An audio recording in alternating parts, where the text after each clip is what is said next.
Hello everyone, हम MCQs कर रहे थे। क्लास है आपकी +2, सब्जेक्ट है पॉलिटिकल साइंस और बुक है आपकी कंटेम्प्रेरी वर्ल्ड पॉलिटिक्स।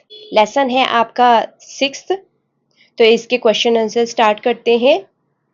चलिए शुरू करते हैं। What is the meaning of indigenous? Indigenous का क्या मतलब है? यानी कि मूलवासी, जो एक इलाके में रहते हैं, मूलवासी उनको कहा जाता है। Different group of people who shared the land and natural resources where they live। एक ऐसा ग्रुप जहाँ पे एक सांझी जो है लैंड है और वहाँ के नेचुरल रिसोर्सेज जो है वो सबके सांझे हैं, सब यूज करते हैं उसको जिस भी इलाके में वो रहते हैं। ठीक है, उनका अपना कल्चर है, ठीक है, अपने रीति रिवाज है, अपनी लैंग्वेज भाषा है, बिलीफ सिस्टम है, किसी भी गॉड को मानते हो, जैसे भी जिस भी गॉड को मानते हो, उनका अपना बिलीफ सिस्टम है। इंडिजिनियस जो वर्ड है ये लैटिन वर्ड इंडिजीना से आया है। इंडिजीना का मतलब होता है नेटिव्स। तो आंसर है डी। अगला क्वेश्चन है, according to United Nation human development report 2016 के बारे में बात हो रही है ये। How many people do not have access to clean water? Clean water तक उनकी पहुंच नहीं है, तो वो है 66.3 करोड़। तो आंसर है ए। अगला क्वेश्चन है, how many childrens die in year due to lack of water and sanitation? पानी और स्वच्छता की कमी के कारण एक वर्ष में कितने बच्चे मर जाते हैं? तो 30 लाख बच्चे मर जाते हैं। तो आंसर है ए। अगला क्वेश्चन है, वैश्विक थिंक टैंक है यानी कि द क्लब ऑफ रोम जो है वो ग्लोबल थिंक टैंक है, उसने पब्लिश की थी एक बुक। उस बुक का नाम क्या है? तो उस बुक का नाम है लिमिट्स टू ग्रोथ। तो आंसर है सी। अगला क्वेश्चन है, निम्नलिखित में से किस वर्ष ब्राजील के रियो डी जेनेरियो में शिखर सम्मेलन हुआ था? तो वो हुआ था 1992 में। तो आंसर है बी। अगला क्वेश्चन है, 1992 में प्रथम पृथ्वी शिखर सम्मेलन में कितने सदस्य थे? तो 170 थे। तो आंसर है ए। अगला क्वेश्चन है, in which year was the common future report published? तो ये होता है 1987 को ये पब्लिश होती है। तो आंसर है सी। अगला क्वेश्चन है, दक्षिणी गोलार्ध के देश पर्यावरण के बारे में उत्तरी गोलार्ध के देशों से कैसे भिन्न है? क्वेश्चन है, how did southern hemisphere countries differ their views on the environment from northern hemisphere countries? The rich and developed countries are part of northern hemisphere के पार्ट है वो, ठीक है, नॉर्थ इलाके के पार्ट है। अमेरिका, आप नॉर्थ अमेरिका देख सकते हो या यूरोपीय इलाके देख सकते हो, सब रिच है, डेवलप्ड कंट्रीज है। देयर मेन पॉइंट क्या है?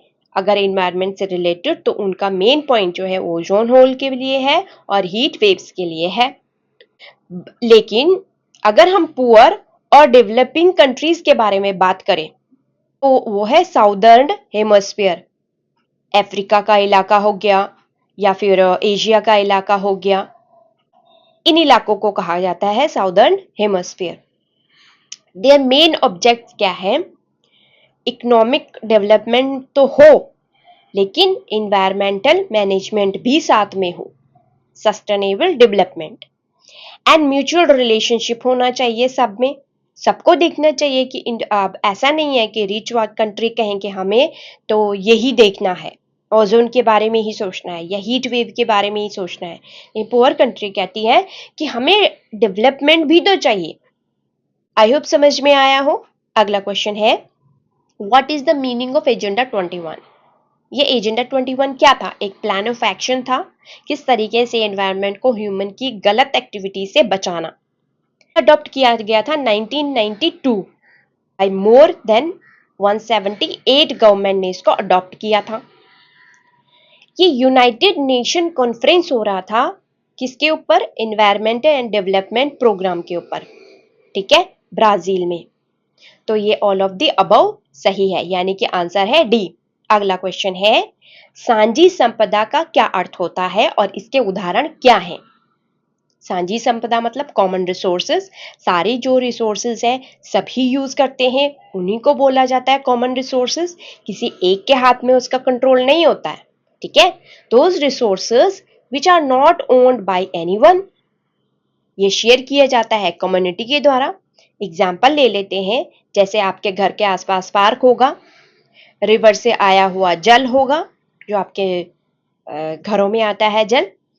कम्युनिटी सेंटर्स जो होते हैं वो सभी यूज कर लेते हैं। ऐसे और भी एग्जाम्पल हैं। ठीक है, तो आंसर है D, all of the above. अगला क्वेश्चन है, वैश्विक संपदा का क्या अर्थ है? यानी ग्लोबल वेल्थ, यानी कि ग्लोबल रिसोर्सेज हैं जो, ये भी किसी एक कंट्री के हाथ में कंट्रोल नहीं है, सारी कंट्रियां इसका यूज करती हैं। ठीक है, तो ये है international resources are shared by all nations, they are not controlled by single countries. ठीक है, एग्जाम्पल आपके लिए आउटर स्पेस है, कोई भी रॉकेट बना के जो है वो ऊपर भेज सकता है।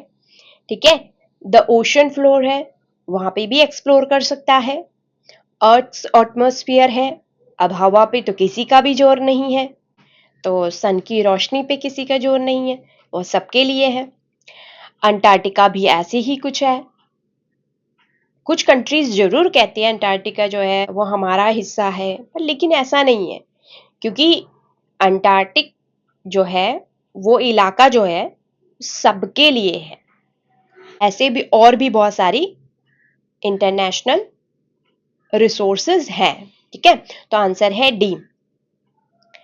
आई होप आपको समझ में आया हो। Thank you everyone, stay blessed, जय हिंद।